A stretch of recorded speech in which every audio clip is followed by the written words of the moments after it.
deux passages ce matin dans les Écritures, dans Galates.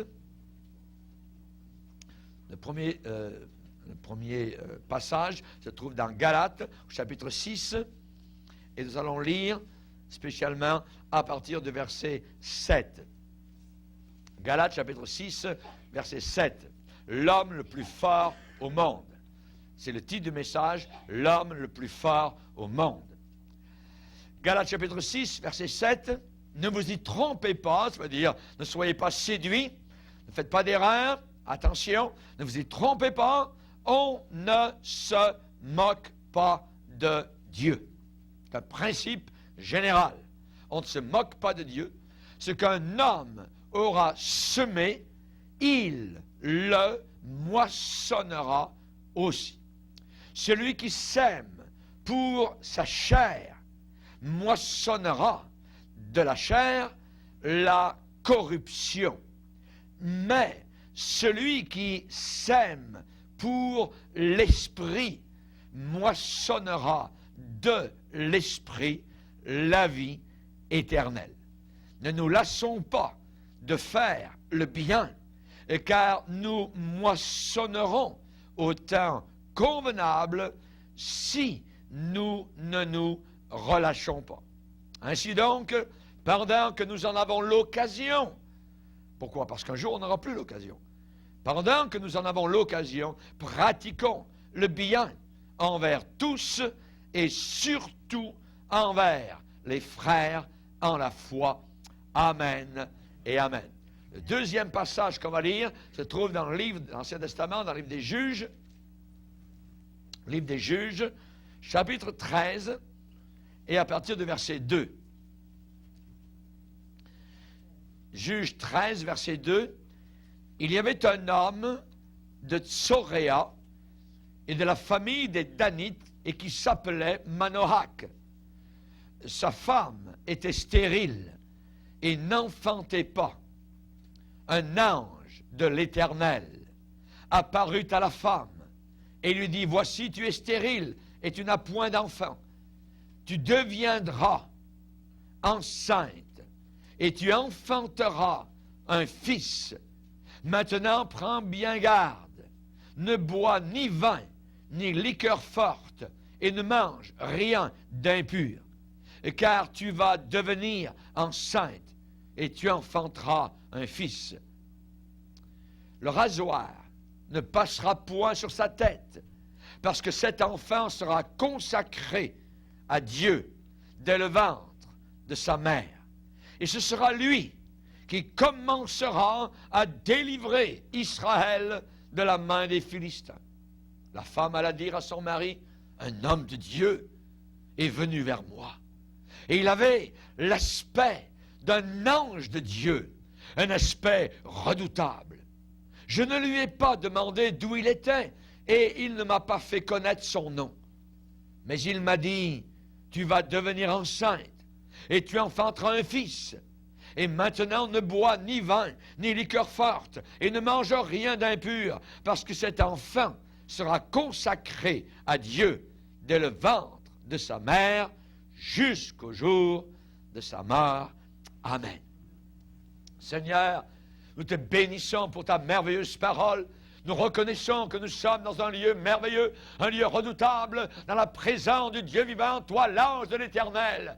Oui, Seigneur, tu es le messager de Dieu. Tu es Jésus-Christ, notre Sauveur. C'est toi qui es apparu à Manoach et à sa mère avant l'enfantement de Samson. Nous te demandons, Seigneur, que nous puissions comprendre ta parole, que nous puissions la saisir, que nous puissions l'aimer, que nous puissions l'appliquer dans nos cœurs, dans nos âmes et dans nos vies. Dans ces derniers jours, Seigneur, nous n'avons rien d'autre. Alléluia. Tout bateau est en train d'être détruit. La tempête sera trop forte. Les mâts seront coupés, Seigneur. Mais sur ce radeau est merveilleux. Ta parole est là, Seigneur. Ce bateau de sauvetage ne coulera jamais. Il est insubmersible. Et nous voulons être sur ta parole. Nous voulons savoir que ta parole est encore vraie, que ta parole est encore vérité, force, puissance. Merci, Seigneur. Dans le nom de Jésus, bénis-la au nom du Sauveur. Amen. Et tout le peuple dit Amen. Amen. Gloire à Dieu. Vous pouvez vous asseoir, frères et sœurs.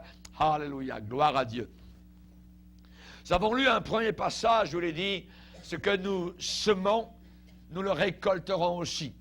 Si nous semons pour l'esprit, nous récolterons de l'esprit la vie éternelle. Amen.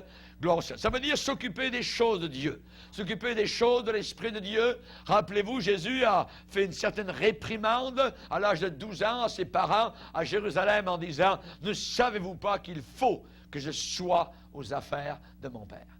Et nous, Église de Dieu, il faut que nous soyons à notre affaire, aux affaires de notre Père. Amen. Il faut que nous puissions nous appliquer à ces choses-là.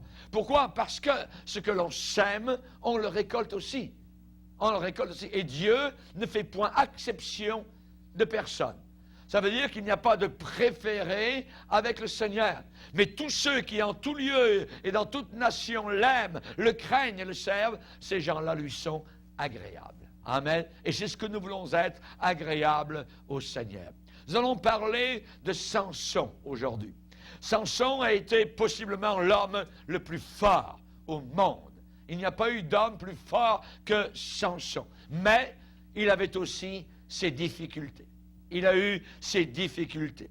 Et je dirais que la vie chrétienne, la vie d'église n'est pas amusement tout le temps, voyez, n'est pas divertissement.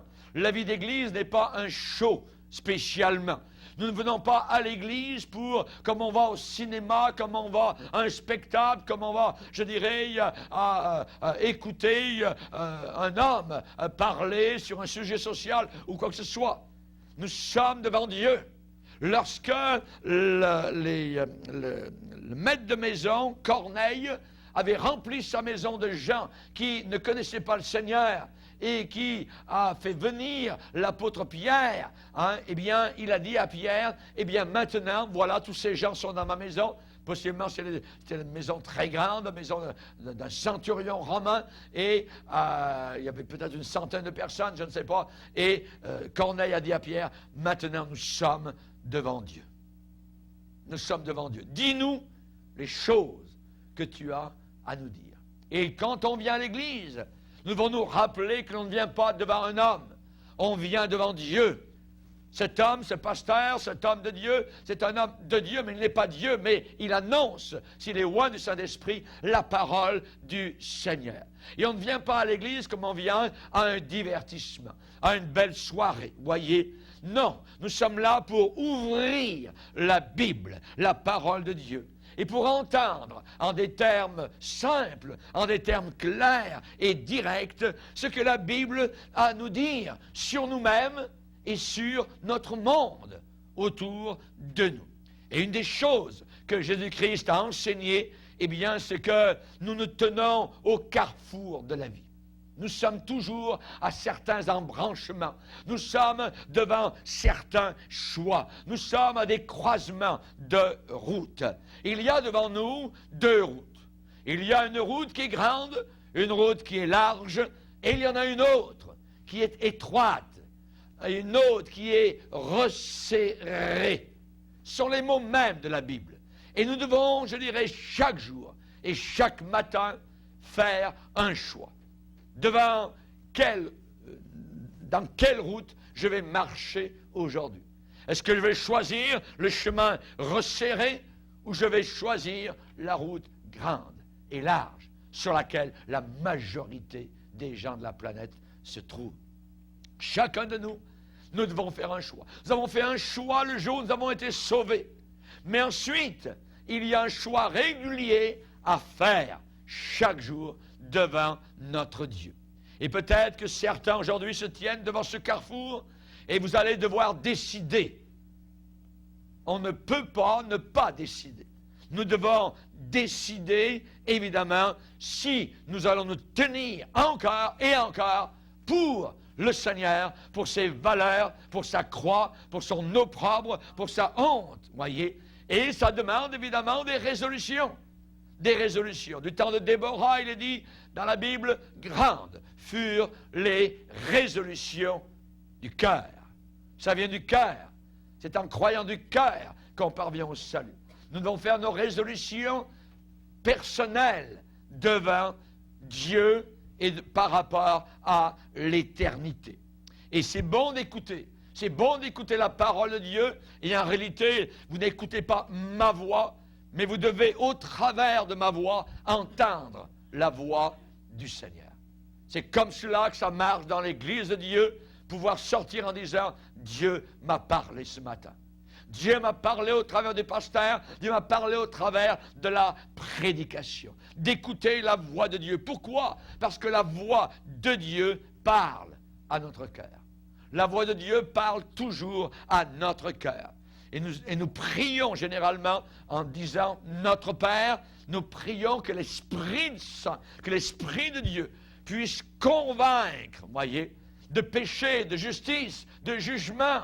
Et nous avons besoin d'être convaincus continuellement, nous chrétiens, de la justice de Dieu, de la droiture de Dieu, de l'étroitesse de ce chemin-là, ce chemin resserré dans lequel nous devons marcher si nous voulons obtenir, évidemment, la couronne à la fin du sentier. Amen, gloire au Seigneur. Et c'est le Père qui attire nos cœurs, qui nous attire vers Jésus-Christ, ceux dont le cœur a été préparé. C'est la raison pour laquelle, durant la semaine, nous avons de la prière. Nous avons la prière même avant les réunions, pour préparer nos cœurs à recevoir cette semence fertile, alléluia, des Écritures. Alléluia, gloire au Seigneur. Je ne sais pas si ça vous est arrivé un jour de serrer la main à un homme dont les cheveux lui arrivaient au milieu du dos.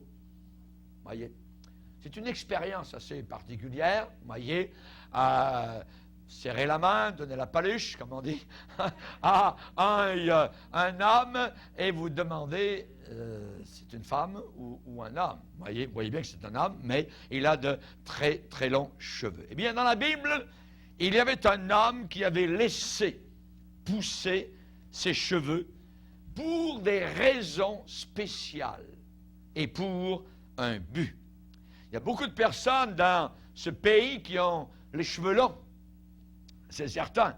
Et parfois, on ne sait pas véritablement, quand on les voit de dos, si c'est une femme, si c'est un homme.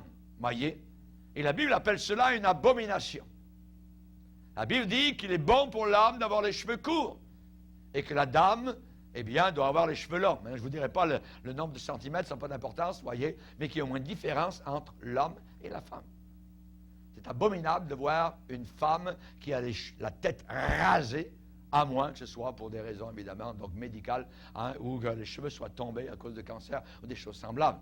Mais par volonté personnelle, une femme se rase, je dirais, la tête, la Bible déclare que c'est une abomination. Pas pour un homme. Pas pour un homme. C'est ce que dit la Bible. Mais pour une femme. Oui. Donc, quand j'étais en Angleterre, spécialement, on m'a rapporté l'histoire, ça s'est passé à Nottingham. Un accident sur la route, et il y avait une fille qui a été emmenée en ambulance à l'hôpital. Et à Nottingham, en arrivant, il y a une note de service qui a été émise avec ces mots. Elle est un garçon qui a été proche d'être admis à l'hôpital dans la section des femmes. Elle est un garçon. Elle est un garçon. C'est assez particulier, voyez. Moi-même, quand mes cheveux sont un peu longs, ma femme me les coupe environ une fois par mois. Et j'aime ça.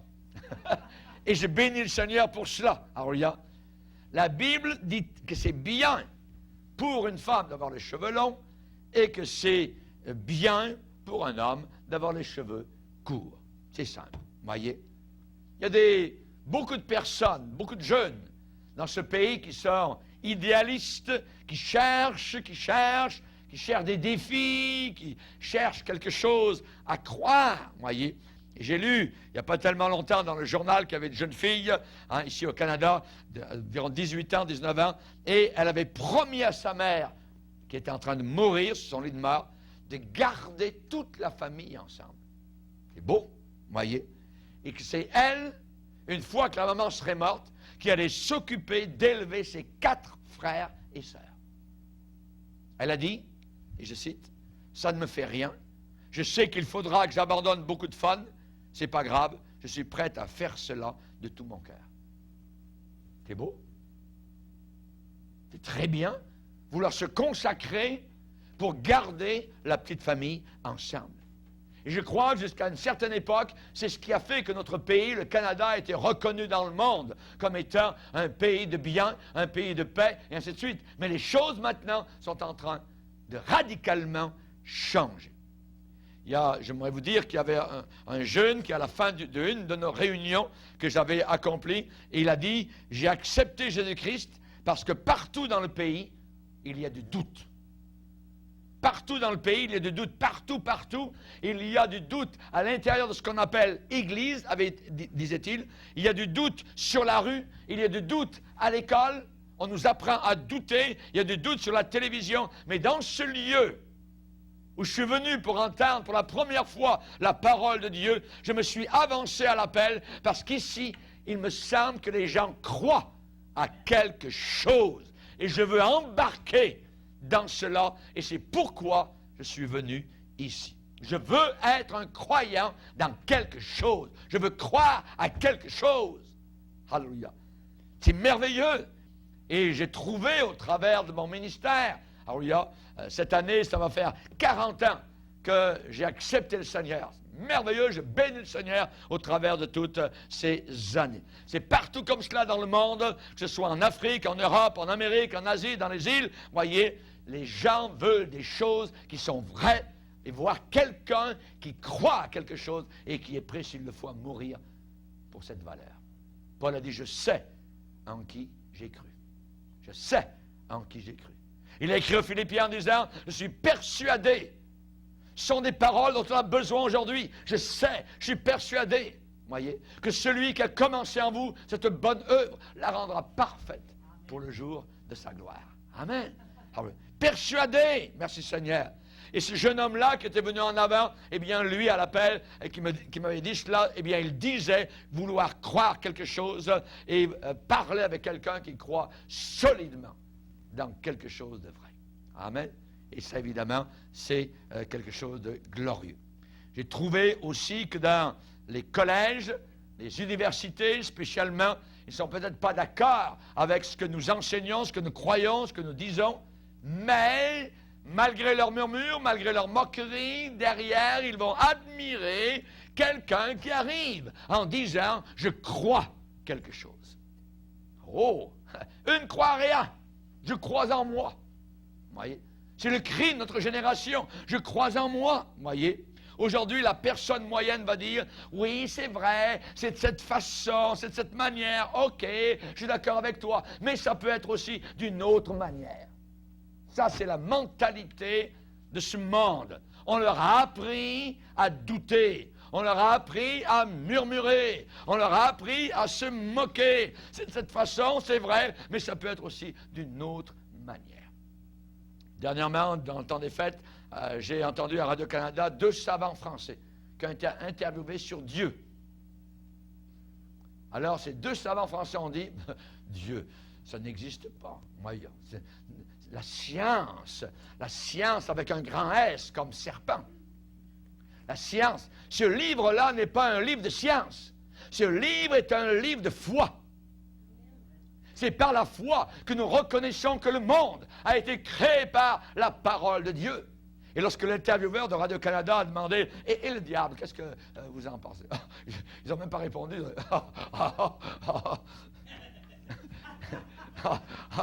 Diable. Ils se cachaient derrière eux. Encore plus niaiseux que Dieu, vous voyez. Le diable se cache, vous voyez, en faisant croire aux gens qu'il n'existe pas, vous voyez. Jésus ne parlait pas du tout comme cela, pas du tout. Il a dit, comme prédicateur de l'Évangile, qu'il était un prédicateur autoritaire. Il a dit, je suis le chemin. Je suis la vérité. Je suis la vie. Personne ne vient au Père que par moi. Et dans l'âge dans lequel nous sommes entrés, un âge de syncrétisme, un âge où toutes les religions vont venir ensemble, un âge d'écuménisme diabolique, où tout le monde croit tout, et en réalité ce sont des grands incrédules. Dans cet âge-là, Christ arrive avec autorité en disant, personne ne peut venir au Père que par moi. Que par moi. Alléluia, gloire au Seigneur. Les gens disaient, jamais homme n'a parlé comme cet homme. Encore dans Matthieu 7, il est dit que Jésus enseignait comme ayant autorité. Comme ayant autorité. Les gens ne veulent plus d'autorité. Ils ne veulent plus l'autorité du Seigneur. Et même dans l'Église, cette autorité est en train de baisser, de s'en aller de plus en plus. C'est l'homme qui décide, c'est l'homme qui veut, voyez. Et rappelez-vous les 2 disciples d'Emmaüs, marchant, découragés, dans la poussière du chemin entre Jérusalem et Emmaüs. Ces 2 hommes avaient Jésus à côté d'eux. Et plus tard, quand Jésus a disparu, eh bien, ils l'ont reconnu. Il est vivant. Et ils ont dit à Jésus, pendant la période où ils n'avaient pas encore reconnu, ne sais-tu pas ce qui est arrivé à Jérusalem par rapport à Jésus-Christ? Cet homme qui était puissant en parole et en acte. Puissant en parole. Il prêchait avec autorité. Alléluia. Jésus était clair, il était net, il était défini. Alléluia. Et beaucoup de gens aujourd'hui encore veulent entendre, écouter quelqu'un qui prêche avec, je dirais, l'autorité de la parole de Dieu. C'est comme ça et ce n'est pas comme ça. Et on a besoin, nous, comme pécheurs rebelles, de nous soumettre à l'autorité du Seigneur. Voyez? Beaucoup aujourd'hui veulent trouver quelqu'un qui croit cette Bible telle qu'elle est, sans en changer le contenu, la croire telle qu'elle nous a été transmise. Et nous devons combattre, selon Jude, pour la foi qui a été transmise aux saints une fois pour toutes. Une fois pour toutes. Alléluia. Elle ne sera pas retransmise et retransmise et retransmise. Elle a été transmise une fois pour toutes. À nous de la conserver telle qu'elle, sinon nous aurions cru en vain. Aujourd'hui, on entend beaucoup parler de la rébellion des jeunes, spécialement. Et les jeunes, aujourd'hui, sont analysés par les psychologues, voyez, par les sociologues, par le monde, même chrétien, religieux, presque tout le monde. Presque tout le monde, voyez. Aujourd'hui, les jeunes adorent Satan, librement. Les démons, ils le disent, voyez, ils ont leurs signes diaboliques. Et certains vivent parfois même dans des cavernes. Ils s'habillent d'une manière complètement débauchée, couleur noire, avec des capuches diaboliques. Voyez, toutes sortes de choses. Le noir, les ténèbres. Celui qui a fait un film, L'âge des ténèbres, a bien raison. Nous sommes entrés dans l'âge actuellement des ténèbres. Et aujourd'hui, nos jeunes sont liés par la drogue, l'alcool, la pornographie, la musique satanique, le cannabis. Et beaucoup lâchent l'école aujourd'hui à 14 ans, à 15 ans. Ils sont drogués littéralement donc à l'héroïne. Rappelons-nous à Saint-Hyacinthe, il n'y a pas tellement longtemps, 2 jeunes sont tirés l'un sur l'autre dans un champ de maïs, en se suicidant, voyez, l'un l'autre. Une mère de 22 ans dirigeait un groupe de voleurs, voyez, à Paris. Rappelez-vous toutes les voitures qui ont été brûlées dans les rues, dans différentes grandes métropoles de France, voyez, par ces jeunes qui se rebellaient littéralement contre l'autorité.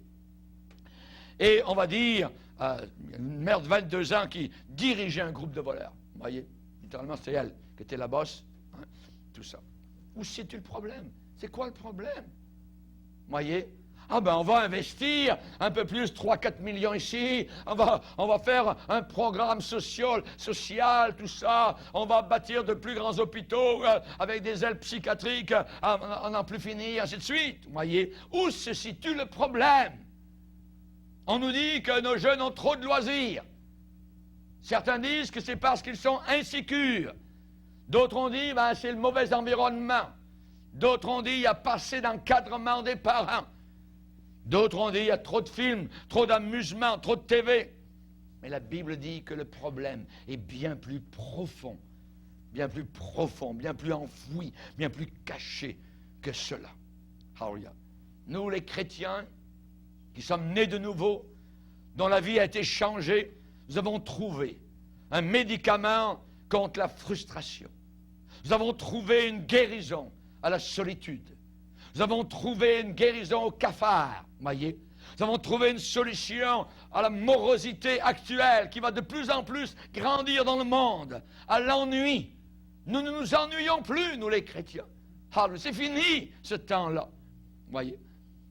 Et ceux qui n'ont pas encore découvert, alors il faut qu'ils sondent, il faut qu'ils cherchent, qu'ils réfléchissent, qu'ils découvrent, voyez, qu'ils trouvent ce qui ne va pas rond et ce qui ne tourne pas bien. Et nous allons regarder aujourd'hui la vie d'un personnage biblique très intéressant appelé Samson. Samson est un personnage merveilleux. Il est né dans une époque de crise en Israël. Le pays était envahi par les Philistins.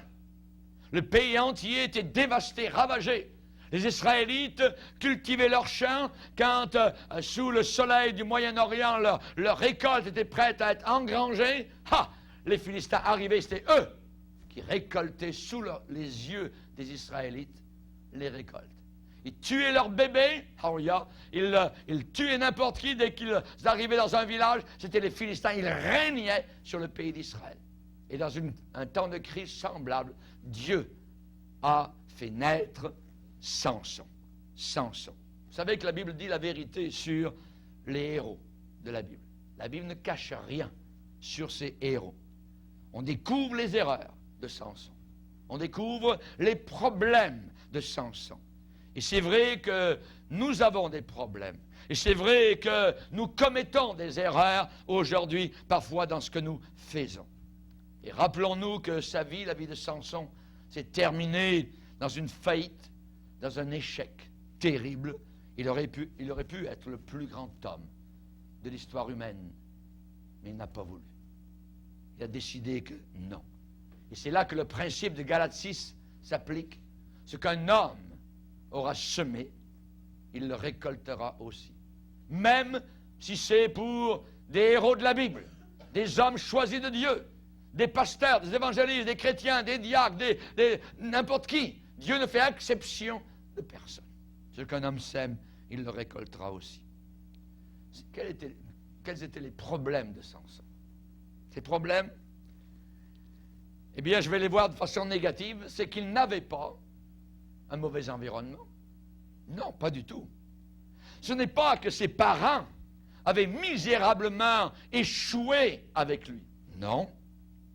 Ce n'est pas le problème de Samson qu'il vivait dans un foyer brisé. Non. Son père et sa mère s'aimaient, voyez, et ils l'aimaient aussi, ils ont aimé leur enfant. Mais le problème de Samson est un problème plus profond que cela. La Bible a beaucoup de choses à dire sur Samson. Elle va le décrire, et la Bible va nous dire ouvertement quels étaient ses problèmes. Les problèmes de Samson. Tout d'abord, nous allons voir la description que la Bible dit de Samson. C'était un jeune homme, beau. C'est déjà bien. La beauté. Vous aimiez regarder, vous auriez aimé regarder le visage de Samson. C'est un jeune homme beau, un jeune homme fort, très élégant. Les filles dans la rue devaient se retourner, peut-être en riant, peut-être en sifflant, je ne sais pas, vous voyez, en le voyant marcher. Samson. Elle devenait folle, vous voyez. Juste à voir, Samson, vous voyez. La Bible dit que probablement c'était l'homme le plus fort au monde, sauf à l'exception d'un seul.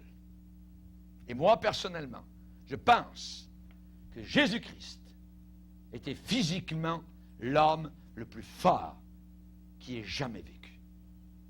Physiquement, Christ était costaud. Pourquoi? Parce que le péché n'a jamais touché son cœur. Pas une seule fois. Le péché n'avait jamais taché le corps de Jésus, n'a jamais troublé, n'a jamais gâté le corps de Christ. Son système nerveux était parfait. La vision oculaire de Christ était parfaite. Il n'avait pas besoin de pauvres lunettes. Non. Son ouïe était parfaite. Son physique était parfait. Christ. En dehors de Jésus-Christ, eh bien, Samson a probablement été l'homme le plus fort physiquement de toute l'histoire de l'humanité. Lisez avec moi dans Juge 14. Juge 14. Un jour, il est descendu sur la route et un lion l'a attaqué. Que feriez-vous si un lion vous attaquait? Vous prendriez la fuite? Pas Samson. Samson fait face au lion. Verset 3, Juge 14, verset 3. Samson descendit avec son père et sa mère à Timna. Lorsqu'ils arrivèrent aux vignes de Timna, voici un jeune lion rugissant vint à sa rencontre. L'Esprit de l'Éternel saisit Samson. Et sans avoir rien à la main, Samson déchira le lion comme on déchire un chevreau.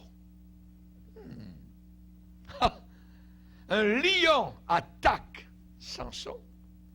Il prend ses deux mains nues, sans rien à la main. La Bible dit que le Saint-Esprit le saisit. Hallelujah. Et quand le Saint-Esprit vous saisit, le diable peut venir en face de vous comme rugissant, comme un lion, mais vous le mettrez en fuite par la puissance que Dieu vous a accordée. Hallelujah. Il a étiré Samson les mâchoires de ce lion et il l'a déchiré en morceaux. Il lui a fracassé la tête comme on ferait un cabri, un chevreau. Hallelujah. La cervelle du lion a été laissée ouverte en plein soleil. Hallelujah. Il faut un homme pas mal fort pour accomplir cela, voyez, une carcasse derrière lui en partant. Samson a continué avec sa belle démarche. Hallelujah. En laissant le lion derrière lui. Maintenant, il était non seulement fort, mais il était rapide. On dit nous vite. Il était très, très rapide. Et la Bible dit qu'un jour, il a pris 300 renards. Il est allé chercher 300 renards dans la campagne. Et il les a attachés tous par la queue. Toc, toc. Voyez? Ça devait faire tout un remue-ménage, crier, tout ça. Voyez? Regarde, imaginez. Et il a mis des torches enflammées, des flambeaux entre leurs queues, et il les a lâchés au beau milieu des champs de blé pour brûler les champs ennemis des Philistins. Il faut un homme pas mal rapide pour faire une chose semblable. Amen. Lisez ça avec moi. Voyez, dans Juge 15, versets 4 et 5. Samson s'en alla, il attrapa 300 renards et prit des flambeaux, puis il tourna queue contre queue et mit un flambeau entre deux queues au milieu. Il alluma les flambeaux, lâcha les renards dans les blés des Philistins et embrasa les tas de gerbes, le blé sur pied et jusqu'aux plantations d'oliviers. Les Philistins dirent, qui a fait ça? Ah, ça, c'est tout un exploit, voyez. Un jour, Samson se trouvait dans une bataille. Il avait autour de lui 1000 hommes armés, costauds, bien nourris, aguerris, habitués à la guerre. 1000 hommes. Imaginez que vous ayez 1000 hommes contre vous qui viennent pour vous prendre. Qu'est-ce qui s'est passé? Samson a vu par terre une mâchoire d'âne qui était séchée. Un âne qui était mort, il ne restait plus que la mâchoire. Il saisit ce morceau d'os, voyez, cette mâchoire d'âne, et bing, bang, bang, il se bat avec ça. Et quand il finit, il y a 1000 hommes qui sont morts derrière lui. Et il s'en va. Il faut un homme pas mal fort pour tuer 1000 hommes, voyez. Même si vous en tuez 10, voyez, lui en a tué même pas 10 ni 100, 1000 Philistins, voyez. Prenez le champion mondial aujourd'hui de force, voyez, costaud, de boxe ou quoi que ce soit, eh bien, je ne sais pas quel est le champion actuel, eh bien, Samson était bien, bien, bien plus fort que lui, par le Saint-Esprit. Il avait aussi une longue chevelure. Une longue chevelure. Il avait laissé pousser ses cheveux. Pourquoi? Parce que Dieu le lui avait demandé. Dieu le lui avait demandé. Et c'était la symbolique de sa puissance et de sa force. Lisez avec moi dans Nombre, chapitre 6. Nombre, chapitre 6. Nombre, chapitre 6, verset 1er. L'Éternel parla à Moïse et dit, parle aux enfants d'Israël et tu leur diras, lorsqu'un homme ou une femme se séparera, notez le mot, se séparera des autres, en faisant vœu de Naziréa pour se consacrer à l'Éternel, il fera ceci et cela. Voyez. Verset 5. Pendant tout le temps de son Naziréa, le rasoir ne passera point sur sa tête, jusqu'à l'accomplissement des jours pour lesquels il s'est consacré à l'Éternel. Il sera saint. Il laissera croître librement ses cheveux. Donc, il était un naziréen, un homme consacré totalement à Dieu. Et il avait laissé donc pousser ses cheveux tels que le vœu du naziréat l'avait demandé dans la loi de Moïse. Il avait été appelé par Dieu avant même sa naissance. Dieu avait parlé à ses parents. Et peut-être que vous, aujourd'hui, qui m'entendez, et je dirais certainement, Dieu vous a appelé avant même votre naissance. Dieu vous a appelé avant même votre naissance. Ésaïe le prophète a dit, l'Éternel m'a appelé dès ma naissance. L'Éternel m'a nommé dès ma sortie des entrailles de ma mère. Vous vous rendez compte? Jérémie, Dieu lui a dit, avant même que tu sois sorti du sein de ta mère, je t'avais établi prophète des nations, porte-parole de ma parole devant les païens. L'apôtre Paul, on sait qu'il a accepté le Seigneur quand il avait peut-être, je ne sais pas, 35 ou 40 ans ou 30 ans. On ne sait pas exactement l'âge qu'il avait, voyez. Mais plus tard, Paul va écrire aux Galates en disant, il a plu à Dieu de me mettre à part, de me sanctifier dès le sein de ma mère. Et il a plu à Dieu de m'appeler par sa grâce. Ça veut dire que même pendant le temps où Paul n'a pas connu Christ, où Paul était un véritable païen religieux, où il était un perdu, cependant, Dieu l'avait appelé dès le sein de sa mère. Et Dieu vous a appelé aussi, que vous soyez chrétien ou païen, dès le sein de votre mère, à servir Christ, à venir vers lui, à lui abandonner votre vie. Et quand on s'abandonne à Dieu, automatiquement il y a de la joie. Automatiquement il y a du bonheur. Il y a un sens d'accomplissement que nous n'avions jamais connu auparavant. Nous n'avions jamais rêvé qu'une telle vie existait. Et quand on est arrivé dans l'église, on dit, voyons, ce que je suis en train, c'est un mirage, c'est quoi? C'est tous des gens qui sont merveilleux, ils aiment le Seigneur, ils louent le Seigneur, ils adorent Dieu, c'est vrai, c'est pas juste de la religion. On était étonnés qu'un tel groupe de personnes existe ici-bas, sur cette terre. Et c'est certain que parfois les circonstances de notre vie nous ont amenés à nous abandonner au plan de Dieu, à la volonté de Dieu pour notre vie. Samson a été mis à part dès le sein de sa mère, avant même sa naissance, pour être un chef en Israël, un leader en Israël. Dieu lui a dit, Samson, tant que ta chevelure grandira, tant que ta chevelure poussera, tant que tes cheveux croîtront, tant que tu vivras devant moi de façon pure, de façon propre, je te bénirai. Et je donnerai à ta vie une force surnaturelle. Tant que tu me seras consacré.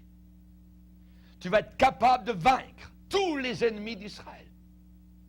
J'aimerais vous dire ce matin, tant que vous resterez consacrés à Dieu, tant que nous resterons sanctifiés, mis à part, n'avons pas besoin aujourd'hui de laisser pousser nos cheveux, d'une consécration de cœur au Seigneur Jésus-Christ. Voyez?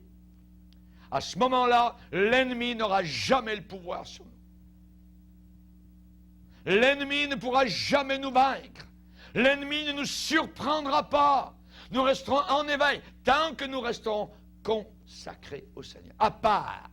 Tant que nous remonterons le courant, tant que nous resterons dans le sentier étroit et resserré, tant que nous n'aurons pas joué dans le chemin grand et large du monde, alors la puissance de Dieu, la force de Dieu sera avec nous pour résister et faire fuir l'ennemi. Amen. Alléluia. Gloire au Seigneur. Nous mettrons le feu au champ de l'ennemi. Alléluia. Nous arriverons, alléluia, à prendre des renards. Nous arriverons, alléluia, à trouver une mâchoire d'âne quelque part. Alléluia, à vaincre les Philistins. Merci Seigneur. Et aujourd'hui, il y a beaucoup de personnes qui sont remplies d'enthousiasme, remplies de possibilités. Certains, parfois, sont des jeunes, ont été à l'église, à l'école du dimanche, mais n'ont jamais accepté le Seigneur dans leur cœur véritablement. Et ils sont remplis pourtant d'un potentiel énorme. Et on voit que Samson avait des parents pieux. Il avait un bel exemple sous les yeux. Des parents qui avaient cherché la direction de Dieu pour l'élever. Samson avait tout ce qu'un jeune homme peut désirer, en beauté, en force, une merveilleuse famille. Il avait tout le feu de l'Éternel. Il avait déjà remporté de grandes victoires avec le Seigneur. Et j'aimerais vous dire en terminant que Dieu avait un plan pour la vie de Samson. Dieu a un plan pour chacun d'entre nous. Nous ne sommes jamais le jouet du hasard. Il n'y a pas de hasard avec le Seigneur. Dieu avait un plan. Dieu a préparé pour nous des œuvres d'avance pour que nous les accomplissions. Tout est préparé d'avance. Parfois, elles nous déplaisent. Parfois, c'est parce qu'on s'attendait. Mais Dieu prépare des œuvres merveilleuses. Dieu a dit, je connais les projets que j'ai formés sur vous, des projets de paix et non de malheur, pour vous donner un avenir et de l'espérance. Et Dieu avait un plan pour Samson. Alléluia, gloire au Seigneur. Peu importe comment on a été élevé, peu importe la religion dans laquelle nos parents nous ont élevés, il y a un temps dans notre vie où nous-mêmes, personnellement, plus notre père, plus notre mère, plus nos parents, plus nos grands-parents, mais nous-mêmes, nous devons faire nos propres choix, nos propres décisions. Alléluia. J'ai fait ma décision de servir le Seigneur, quoi qu'il en coûte, quelles que soient les difficultés, les épreuves, il faut que nous puissions faire la même chose. Quand on suit Jésus, quand on a reçu Christ, quand on se tourne vers Dieu, Jésus a dit qu'il y aurait des problèmes. Il l'a dit. Il ne nous a pas dit que ce sera un chemin de rose. Il a dit, tu auras des problèmes. Tu veux me suivre, tu vas avoir des problèmes, des difficultés, des épreuves, des persécutions. Tous ceux qui veulent vivre pieusement, correctement, Jésus-Christ seront persécutés. Ça, c'est dans le normal des choses. Mais heureux serez-vous lorsqu'on vous persécutera, qu'on dira de vous toutes sortes de mal, de calomnie à cause de moi. Parce que c'est ainsi qu'on a traité les hommes et les femmes de Dieu, vos frères et sœurs dans les temps passés, dans les siècles auparavant, qui ont voulu suivre le Seigneur. Amen. N'oublions pas que notre Dieu est un Dieu de consolation. Alors, même au travers des épreuves, il y aura toujours une paix, il y aura une joie, il y aura un sens de réconfort. Amen. Quand Dieu nous a créés, il nous a donné une volonté personnelle. Volonté personnelle. On n'est pas forcé, voyez. On n'est pas obligé de servir Dieu. On n'est pas obligé de venir à l'église. On n'est pas obligé de lire la Bible. On n'est pas obligé de prier. Non, il n'y a aucune obligation, voyez. Nous avons notre propre volonté personnelle, voyez. On peut se rebeller contre Dieu. On peut lever le poing contre Dieu. Si on le veut, on n'a pas besoin d'aller à l'église. On n'a pas besoin de penser à Dieu durant la semaine. On n'a pas besoin de lire la Bible. Mais si on se détourne de Dieu, ce sera toujours une tragédie. Ce sera toujours de la souffrance et d'un jugement, et à la fin, l'enfer éternel. À nous, évidemment, de choisir toujours le Seigneur, le chemin étroit pour marcher avec Dieu. La suite, ce soir, de ce message sur Samson. Amen. Alléluia. Gloire à Dieu. Seigneur, nous te bénissons pour ta présence. Te bénissons pour ta parole, Seigneur, qui ne retourne jamais à toi, parce que c'est la tienne, sans avoir fait un effet dans les cœurs, dans les vies. Nous te prions, Seigneur, que le Saint-Esprit nous aide à toujours faire le bon choix. Dans un monde où les gens ne croient plus, ne savent plus, ou doutent de tout, le diable travaille en disant, Dieu a-t-il réellement dit cela? Est-ce que c'est vrai? Seigneur, nous voulons proclamer la vérité. Nous voulons dire que tu es le seul chemin, que nul ne vient au Père que par toi. nous te bénissons, Seigneur. Nous ne voulons jamais entrer dans le syncrétisme religieux de la fin des temps, dans l'église diabolique, l'église antichrist, l'église écuménique, où toutes les religions de la terre seront toutes ensemble. Seigneur, nous n'avons qu'un sauveur, et il s'appelle Jésus. Il nous a été donné un seul nom par lequel nous devions être sauvés, et c'est le nom de Christ Jésus. Merci pour tes enfants. Aide-nous à combattre le bon combat, Seigneur. Aide-nous à lutter alors que nous voyons sous nos yeux les prophéties de la fin des temps s'étendre sur le monde entier. Au nom de Jésus, Amen. Et tout le peuple dit Amen. Gloire à Dieu.